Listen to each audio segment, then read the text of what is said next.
Guys, so as promised, I'm going to start telling my story now, and I'm in my car. I just thought I would do it here rather than going inside and getting disturbed like 6 times like I already have. I'm going to start telling it now. So I was born in Kenya, East Africa. So if any of you guys know where Nairobi is, go about 6 hours out to the middle of nowhere and you would find my tribe. It's called the Kisii tribe. A lot of people mistake us for the Maasai, but because we're all tall as well. But I am from the Kisii tribe, and it is not, at that point in time, you know, when I was a little girl, it was not modernized. A lot of it still isn't modernized. They still believe in witch doctors. They still believe in, you know, voodoo and different things as far as that goes. So it's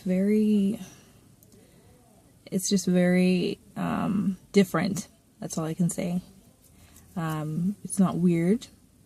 It's not unorthodox, etc. It's just very different from what a lot of people are used to. So I just wanted to give that a little bit of background for that, just so people aren't very shocked whenever I start talking about, you know, the voodoo and all that kind of stuff that really did happen in my life.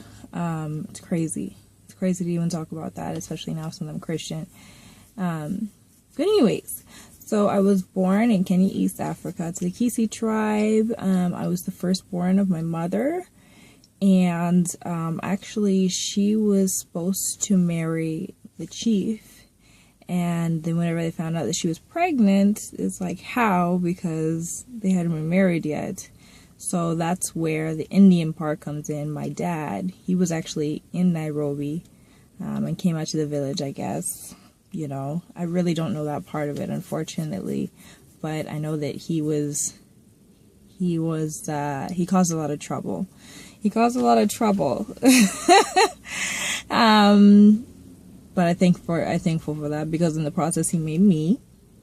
But yeah, so my mother was very sick when she had me.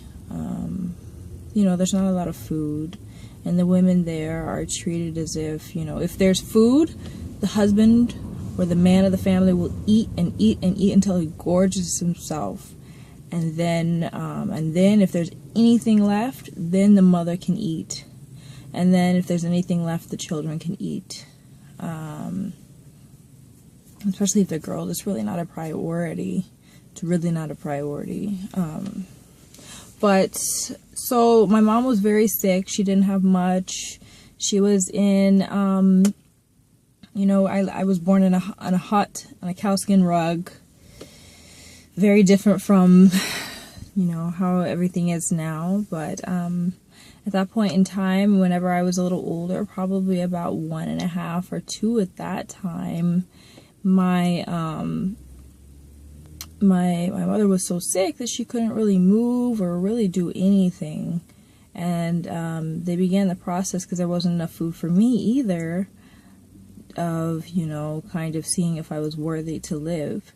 So what they did for me is they burned my wrist and my ankles, and then they cut open my chest and my back and put herbs in it. This is the witch doctor part. And